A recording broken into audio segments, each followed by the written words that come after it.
कहा जा रहा है कि मैडम सीतारमण जी ने ये 11वीं बार ऐतिहासिक बजट पेश किया है। एक इतिहास तो यह है, दूसरा इतिहास ये है कि देश के किसान मजदूर को भी 11वीं बार इग्नोर करने का इतिहास है मोदी सरकार का।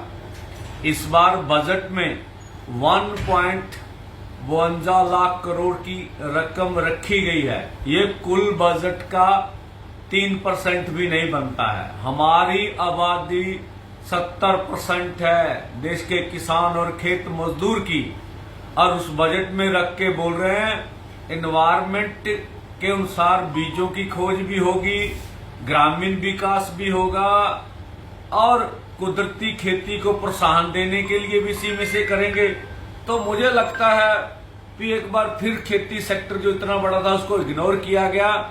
इस बजट में ना तो एमएसपी गारंटी कानून बनाने के लिए कुछ बजट में है, किसान खेत मजदूर को कर्ज माफी के लिए कुछ भी इसमें नहीं है, इसी के साथ साथ मजदूरों को रोजगार देने के लिए इसमें कुछ भी नहीं है, और खेती को पूरी तरह इग्नोर कर दिया गया जो इस बजट में हम लोग मुंडली प्रतिक्रिया दे रहे हैं।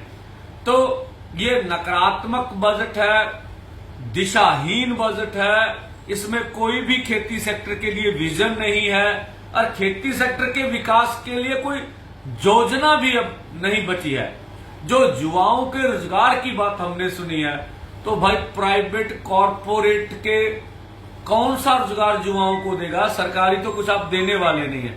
तो इसलिए ये बजट आज का निराशा वाला बजट हम रमन जी ने ये 11वीं बार ऐतिहासिक बजट पेश किया है। एक इतिहास तो यह है, दूसरा इतिहास ये है कि देश के किसान मजदूर को भी 11वीं बार इग्नोर करने का इतिहास है मोदी सरकार का। इस बार बजट में 1.52 लाख करोड़ की रकम रखी गई है। ये कुल बजट का 3% भी नहीं बनता है। हमारी आबादी 70% है देश के किसान और खेत मजदूर की, और उस बजट में रख के बोल रहे हैं एनवायरमेंट के अनुसार बीजों की खोज भी होगी, ग्रामीण विकास भी होगा और कुदरती खेती को प्रोत्साहन देने के लिए भी इसी में से करेंगे। तो मुझे लगता है कि एक बार फिर खेती सेक्टर जो इतना बड़ा था उसको इग्नोर किया गया।